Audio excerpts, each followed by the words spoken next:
ดีนาทีทองของชีวิตโยม นานทีหรือจะว่าไปแล้วโอกาสที่จะได้มาประสบพบเจอกันเช่นนี้ก็เป็นไปด้วยความยากแต่ละท่านแต่ละคนก็มีภาระหน้าที่แตกต่างกันไปวันนี้อาตมาภาพได้ถามคณะกรรมการว่าโยมจะให้อาตมาภาพนี้ได้มาทำหน้าที่แทนพระเดชพระคุณหลวงพ่อท่านเจ้าวาดให้เวลาในการบรรยายธรรมะกี่นาทีโยมก็บอกว่าประมาณสัก15-20 นาทีก็เลยต้องนำนาฬิกามาดูได้โยมเพราะว่าเวลาไปอบรมบรรยายธรรมะถ้าไปอบรมตำรวจก็เคยไปครั้งหนึ่งตำรวจก็มากมายหลายท่านนายโยมก็ไปอบรมท่านก็ให้พระอาจารย์ว่าเต็มที่เลยนำธรรมะมาโปรดญาติโยมเต็มที่เลยไปบรรยายที่ทางทหารนายโยมไปบรรยายธรรมะให้กับทหารได้ฟังท่านก็บอกว่าอาจารย์เต็มที่เลยอบรมนักเรียนตัวตามหรือว่าเทศใดก็ตามก็บอกว่าเต็มที่แต่ว่าตรงนี้เต็มที่ไม่ได้โยมจะกล่าวอีกง่ายๆเพราะว่าเต็มเหนียวไปเลยพี่เต็มที่ไปเลยเธอนี่ไม่ได้โยมเพราะว่ามีกิจกรรมอีกหลายอย่างท่านนายกเพราะว่าโยมมีกิจกรรมตอนนี้เริ่ม9:08 นาทีก็คิดว่าจะจบก็ประมาณอีกสัก20 นาทีเพราะโยมมีกิจกรรมมากมายญาติโยมหลายดูลักษณะจังหวัดราชบุรีฝนนี้ก็ตกคงจะไม่ทั่วเป็นพื้นที่ของราชบุรีอย่างแน่นอนเลยโยมเพราะว่ามานั่งเห็นญาติโยมนั่งเก้าอี้ที่ฝั่งขวามืออาตมาภาพโยมแน่นเต็มที่ไปหมดเลยทุกเก้าอี้ทุกตัวแต่ว่าด้านนี้โยมก็ยังหลงเหลืออยู่พอสมควรนะก็ไม่เป็นไรเอาตามสบายนั่งตามสบายโยมหลายโยมหลายท่านก็คิดว่าพระคุณเจ้ามาจากไหนไม่คุ้นหน้าคุ้นตาเลยอาตมาก็เดินทางมาแต่จังหวัดนครราชสีมาโยมโคราชโยมคนไหนอยู่โคราชเรื่องโยมมีไหมยกมือไหนดูหน่อยโยมมีคนโคราชเรื่องไหมดิมีคนโคราชเจอแล้วโยมยายโยมมือไหนยายอยู่โคราชนี่โอ้คนโคราชเจอแล้วโยมปั๊บแล้วเจอแล้วโยมนะคนโคราชอย่างนั้นโยมอาตมานี่ก็ขอทำคำพูดเลยสักนิดหน่อย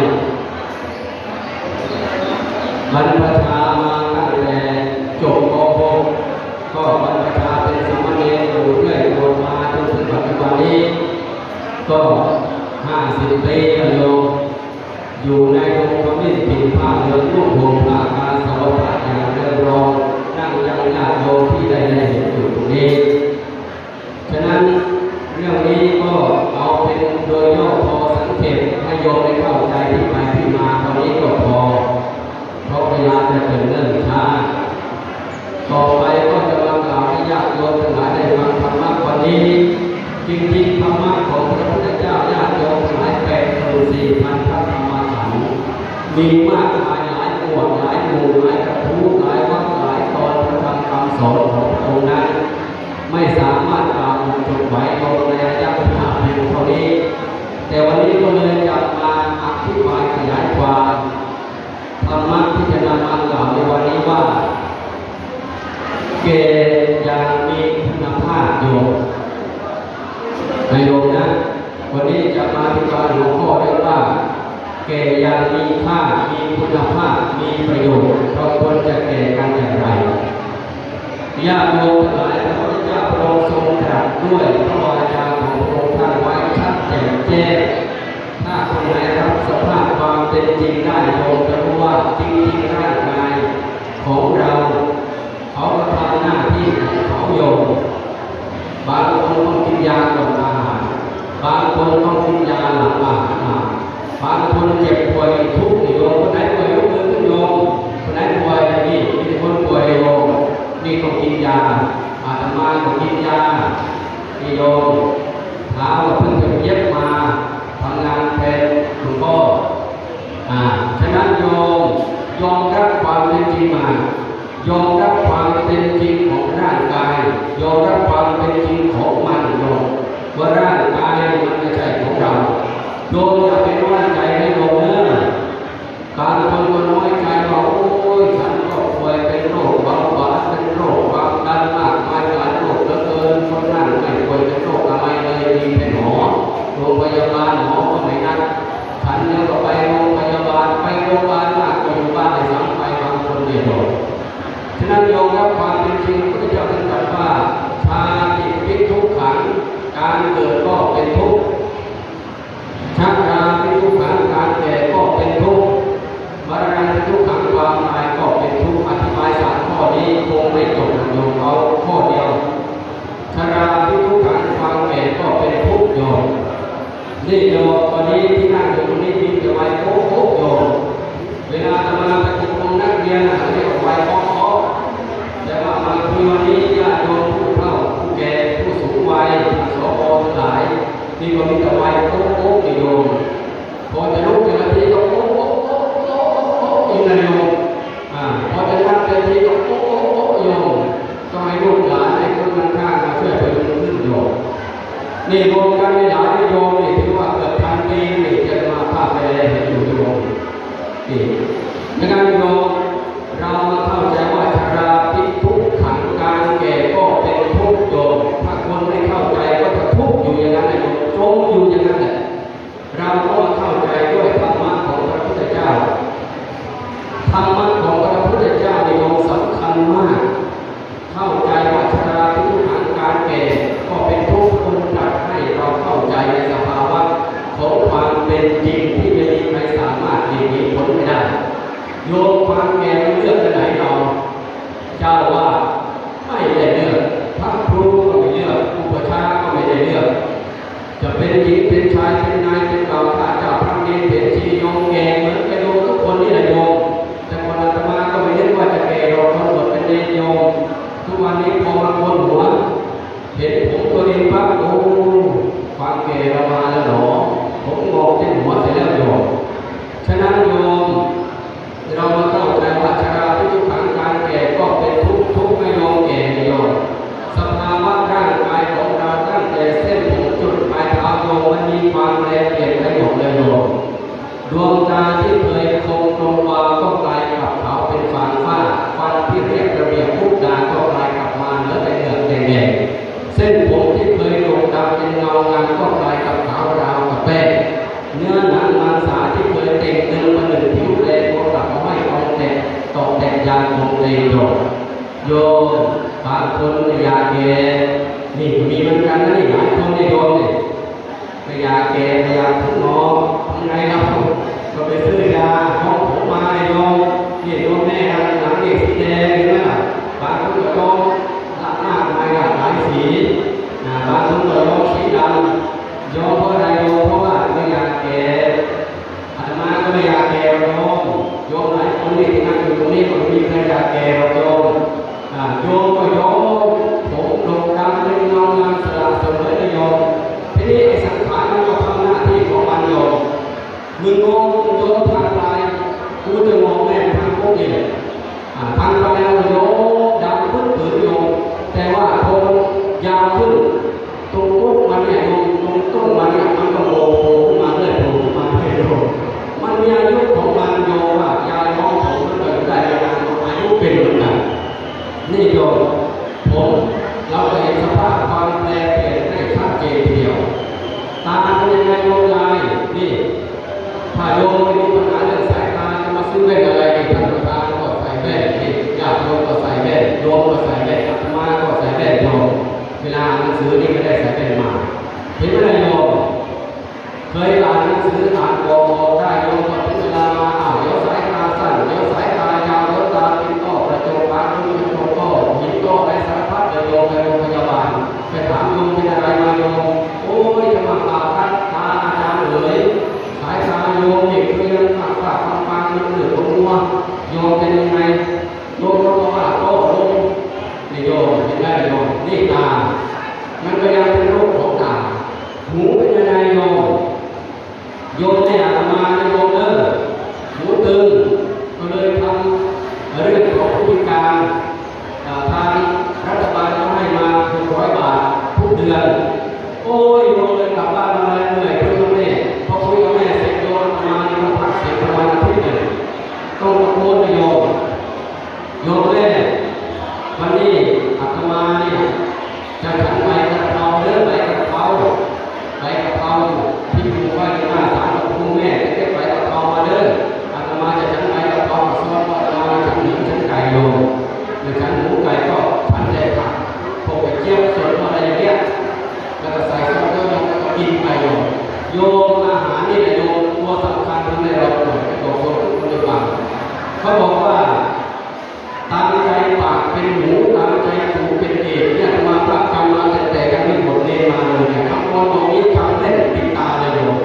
ตามใจปากเป็นหมูตามใจหูเป็นเอกสมัยที่คนรู้เองเยอะมากโยมที่บอกโยมว่าเรื่องอาหารการกินสำคัญเลยบอกโยมแม่ไปกินใบกะเพรามาเด้อว่าจะมาพระจะกินใบกะเพราฉันกะเพราอันนี้พูดเป็นภาษาบ้านๆในโยมเด้อแม่ก็บอกทันทีปั๊บเลยโยมว่าอ้าวถ้ากินเอาได้ดีถ้าไม่ฉันเอาถ้าไม่กินเอาได้ดีไม่บาปไม่ใช่ใบกะเพราเอ้าถ้ากินเอาได้ดีแม่ก็คิดว่าอาตมาไม่ไปซื้อเหล้าก็เลยต้องเดินตามแม่ไปเสร็จแล้วก็ชี้นี่ใบกะเพราอย่างนี้นี่โยมทีนี้ก็วันหนึ่งนึกหิวพันดีทีนี้ก็เลยแม่วันนี้เวลากลับบ้านนานทีคุณโยมกลับไปบ้านหิวพันดีโยมแม่หิวพันดีวันนี้พันดีตอนเพลนเอาวันโลกแล้วแม่เอาพระจะสูบบุหรี่วันนี้พระบอกมาทำไมเนี่ยพระไม่เคยสูบบุหรี่พันดีเลยต้องเขียนปากกาให้แม่โยมวันหนึ่งลูกเลี้ยงโยมบวชอาตมาบวชในไม้บวชที่โลกโลสด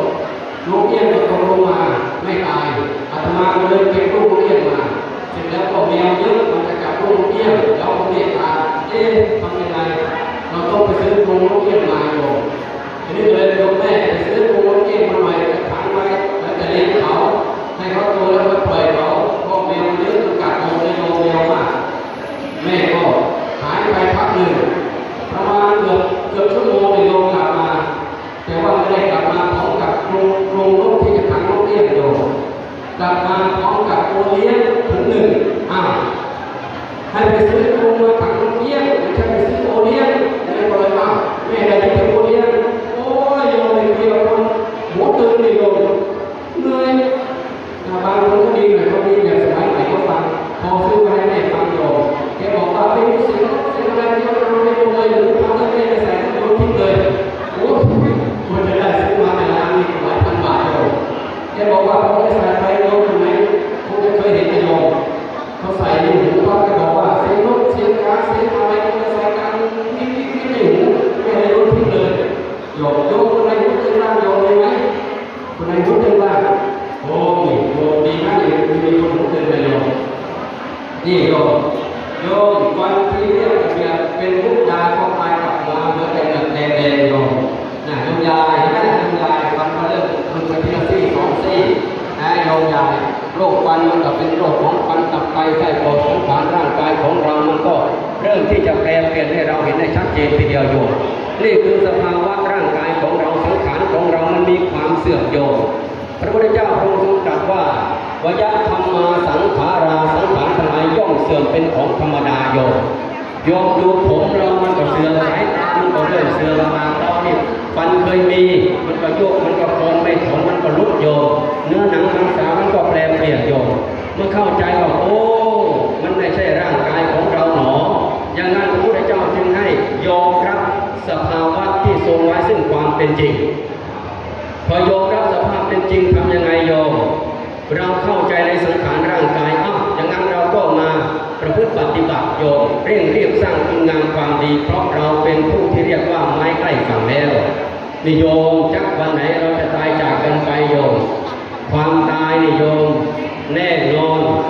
เที่ยงแท้แน่นอนเป็นสมบัติของเราในสังขารร่างกายมันทำหน้าที่สถานีสุดท้ายเราต้องเดินไปสู่ความตายอย่างแน่นอนฉะนั้นก่อนที่เราจะตายเราก็ต้องทำชีวิตของเราให้มีค่าสร้างเวลาให้มีคุณโดยเร่งรีบสร้างคุณงามความดีทำทานก่อนกินรักษาศีลก่อนไปทำใจก่อนนอนโยมเนอให้ทานก่อนกินก็โยมว่าบางทีพระสงฆ์องค์เองบิณฑบาตผ่านบ้านโยมในความเป็นสิริมงคลมีโอกาสโยมก่อนจะกินข้าวลุกใส่บาตรก่อนโยมเรื่องราวอานิสงส์ของใส่บาตรโยมไม่ได้มากล่าวเยอะมากเลยอย่างนางเทพธิดาเข้าตอกใส่บาตรพระอรหันต์โยมใส่บาตรเสร็จเดินกลับไปเกิดความปีติดีอกดีใจได้ใส่บาตรกับองค์พระอรหันต์ในขณะที่เดินกลับไปที่กระท่อมของตนเองโยมถูกงูพิษเลื้อยเข้ามากัดขานางก็ตายพอตายเสร็จจุติขึ้นไปบนสวรรค์ทันทีฉะนั้นอานิสงส์การใส่บาตรโยมจะดูถูกคุณกรรมว่าทำน้อยจับไม่ได้ตามต้องสนองผลโยมอานิสงส์ญาติโยมสะสมคุณงามความดีไปเรื่อยๆญาติโยมทั้งหลายทานที่โยมทำนี่แหละโยมเป็นที่พึ่งของเราอย่างแน่นอนรักษาศีลนี่โยมศีลห้าโยมพ่อโยมแม่ทุกคนก็รักษาเข้าใจกันเป็นอย่างดีนี่โยมให้ทานก่อนกินรักษาศีลก่อนไปทำใจก่อนนอนโยมก่อนหลับก่อนนอนก็นั่งสวดมนต์ไหว้พระก่อนโยมสวดมนต์3 บทกำหนดจิต3 นาทีสวดมนต์3 บทบทไหนโยมอิติปิโสภควาแล้วก็สวากขาโตอิติปิโสโยมสวดได้กันทุกคนเนี่ยแหละโยมสวดมนต์เสร็จเอาสมาธิสักหน่อยโยมนั่งสัก1 นาทีวันนี้วันต่อไปสัก3 นาทีทีนี้พอโยมนั่งสมาธิบ่อยๆโยมก็จะเริ่มเกิดวัฒนาการโยมมันจะเป็นไปโดยอัตโนมัติโยมมันจะเป็นไปโดยอัตโนมัติที่โยมกำหนดจิต3 นาทีเสร็จแล้วก็แผ่เมตตาไมตรีให้แก่สรรพสัตว์น้อยใหญ่ทั้งหลายโยมนี่โยมลูกหลานส่งได้เพียงเขาบอกว่าเงินทองส่งได้เพียงโรงพยาบาลลูกหลานส่งเราได้เพียงเชิงตะกอนพอเรานอนบนเชิงตะกอนเราไปถามลูกหลานญาติสนิทมิตรสหายของเราว่าฉันตายแล้วแกจะตายตามฉันไหมก็บอกว่าฉันไม่ไปหรอกฉันยังไม่ว่างแกไปก่อนเถอะโยมอย่างนั้นโยมถึงคราวที่เราต้องล้มหายตายจากไม่มีอะไรสามารถทำติดตัวไปได้เลยแม้แต่ชิ้นเดียวบ้านมีไอ้อยู่มีไอ้นอนหมอนมีไอ้หนุนโยมก็ไม่สามารถนำไปได้แม้แต่สิ่งเดียวนอกจากบุญกับบาป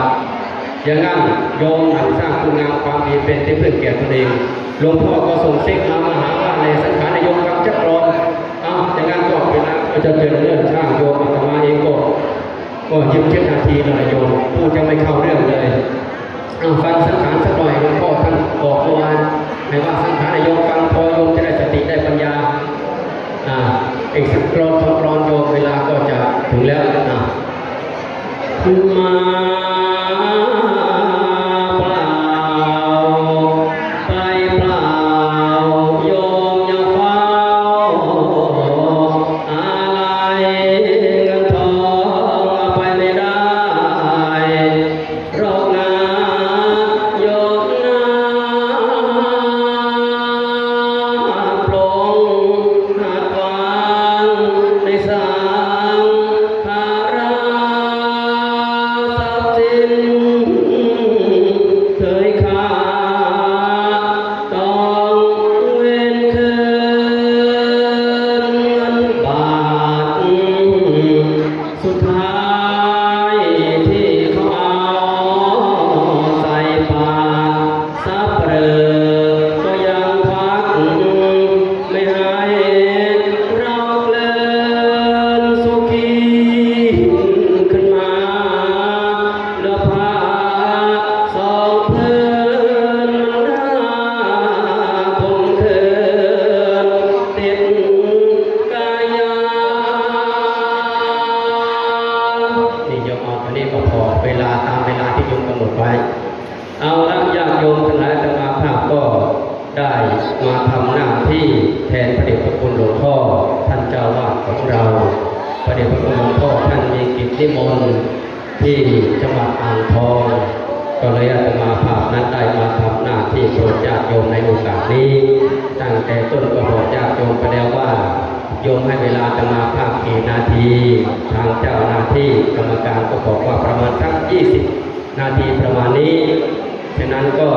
ธรรมะของพระพุทธเจ้ามากมายหลายหมวดหลายหมู่โยมไม่สามารถกล่าวหมดจดไว้ในระยะเวลาที่น้อยนิดก็คิดว่าคงจะได้พอสติได้เกิดสติเกิดปัญญาแก่โยมแม่โยมพ่อท่านสาธุชนคนดีทั้งหลายฉะนั้นแล้วญาติโยมทั้งหลายอาตมาภาพนั้นได้มามอบธรรมะก็แล้วกันโยมได้นำธรรมะมาเปิดเผยให้ญาติโยมได้สดับรับฟังตามโอกาสตามกาลตามเวลาวักหนึ่งตอนใดญาติโยมทั้งหลายสดับรับฟังเป็นที่เข้าใจแจ่มแจ้งเรียบร้อยดีงามแล้วขอเจริญพรญาติโยมทั้งหลายโปรดน้อมนำไปคิดพิจารณาน้อมนำไปประพฤติปฏิบัติเป็นพุทธบริษัทที่ดีงามของชาวพุทธสืบทอดต่อไปท้ายที่สุดนี้อาตมาภาพขอกราบพระรัตนคุณพระศรีรัตนตรัยคือคุณพระพุทธคุณพระธรรมและคุณพระสงฆ์จงมาจำเพาะเจาะจงปกปักรักษาอภิบาลญาติโยมทั้งหลายจงประสบแต่ความผาสุกความเจริญให้มีแต่ความรุ่งเรืองมีความโชคดีมีความปลอดภัยมีความเป็นสิริมงคลนึกปรารถนาสิ่งใดเป็นไปในทางที่ชอบประกอบไปด้วยธรรมแล้วขอสิ่งนั้นจงสำเร็จแก่ญาติโยมทุกประการด้วยเถิดเอวังก็มีได้ประการัชนีสาธุสาธุสาธุอนุโมทนามิขอเชิญทุกท่านกราบพระพร้อมกันนะครับอะระหังสัมมาสัมพุทโธภะคะวาพุทธังภะคะวันตังอะภิวาเทสวากขาโตภะคะวะตาธัมโมธัมมังนัมมัสสามิสุปฏิปันโนภะคะวะโตสาวกสังโฆสังฆังนะมามิ